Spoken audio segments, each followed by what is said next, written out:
তোমরা সবাই কেমন আছো? মিষ্টি কথা চ্যানেলে তোমাদের সকলকে স্বাগত জানাই। এখন হয়ে গেছে সন্ধে, আর আজ সন্ধেবেলা মনটা খুব করছে ফুচকা ফুচকা। তো চলো একটু ফুচকা খেয়ে আসি। আমি আর আমার হাজবেন্ড মিলে একটু বেরিয়ে ফুচকা খেয়ে আসি। দেখো বন্ধুরা, আমি ফুচকা খেতে যাব, তাই একদম রেডি হয়ে গেছি। তো চলো যা যাক।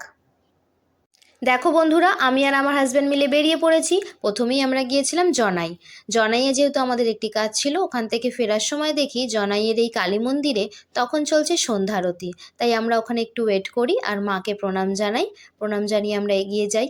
জানো বন্ধুরা, এখানে কিন্তু মিঠাই সিরিয়ালের শুটিং হয়েছিল। এই কালী মন্দিরের পাশেই ছিল একটি ভোলানাথের মন্দির। দেখো বন্ধুরা, এটা হলো সেই ভোলানাথের মন্দির।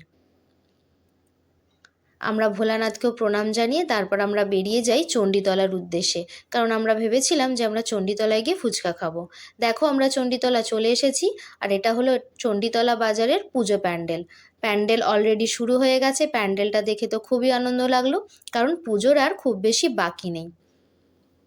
প্যান্ডেলের উল্টো দিকেই ছিল ফুচকা স্টল। ফুচকা স্টলে প্রচণ্ড ভিড় থাকায় আমরা আর ওখানে ফুচকা খাইনি। আমরা ভাবি যে আমরা গরলগাছা গিয়ে ফুচকা খাবো। সেই মতো আমরা বেরিয়ে পড়ি গরলগাছার উদ্দেশ্যে। দেখো বন্ধুরা, এটা হচ্ছে গরলগাছা রাজবাড়ি। এই রাজবাড়িটির নাম হলো বাবুদের বাড়ি। রাজবাড়ির পাশ দিয়ে যাওয়ার সময় হঠাৎই দেখি ভিতরে চলছে শুটিং, তাই আমি আর লোভ সামলাতে পারিনি। তাই আমি ভিতরে গিয়ে দেখি যে কেমন চলছে শুটিং। চলো একটু দেখে আসা যাক। আগের বছরে এখানে শুটিং হয়েছিল। অ্যাক্টর মনামি ঘোষ এখানে শ্যুট করেছিলেন ওনার একটি গানের অ্যালবাম আইলো উমা বাড়িতে।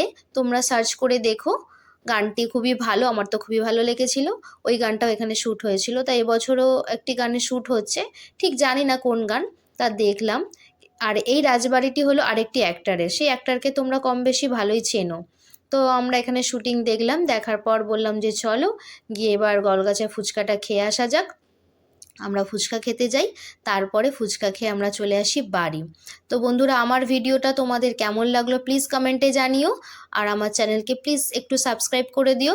লাইক কমেন্ট শেয়ার করতে ভুলো না। তো চলো, আমাদের ফুচকা খাওয়া, তারপর আমরা ফুচকা খেয়ে নিয়েছি। ফুচকা খেয়ে তো আমরা বাড়ি চলে আসি।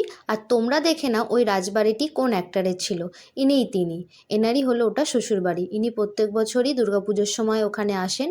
আর ওই রাজবাড়িতে প্রত্যেক বছর দুর্গাপুজো খুব ধুমধাম করে পালন করা হয়। এবছর দুর্গাপুজোতেও আমি ওখানে যাব, চেষ্টা করব তোমাদের দেখাবার যে ওখানে কীরকমভাবে পুজো করা হয়। তো চলো, আজকের মতো ভিডিওটি এইটুকুই। টাটা।